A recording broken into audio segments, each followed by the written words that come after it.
खबर दी आपको गुजरांवाला से, जहां मुबैना पुलिस मुकाबला में एक डाकू हलाक हो गया है। डाकू और पुलिस के दरमियान फायरिंग के तबादला से एक पुलिस एहलकार भी जख्मी हुआ है।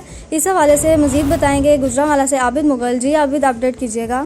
हाँ जी, देखिए ऐसा है कि थाना बागबानपुरा का ये इलाका नौशहरा रोड है, जहाँ पुलिस और डाकुओं के दरमियान मुबैना मुकाबला हुआ है, जिसके नतीजे में एक डाकू हलाक हो गया है, जबकि इसका दूसरा साथी फरार हो गया है।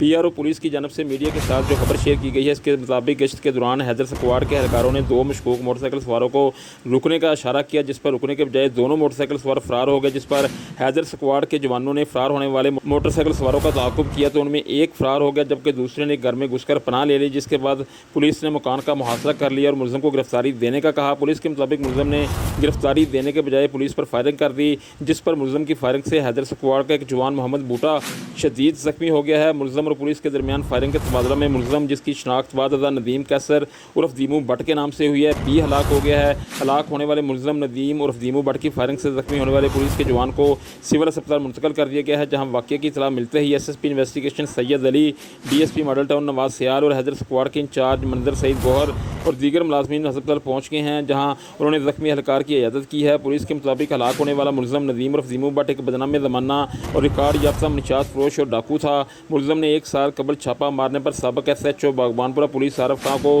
फायरिंग करके शदीद ज़ख्मी कर दिया था। मुलज़िम की पुलिस मुकाबले में हलाकत के बाद मनशियात फरोशी का बाब बंद हो गया है, जबकि दूसरी तरफ शानदार कारकर्दगी का मुजाहरा करने पर शहर के अवामी समाजी हलकों ने बागबानपुरा पुलिस खुसूसन हैदर स्क्वाड के जवानों को भरपूर खराज तहसीन पेश किया है।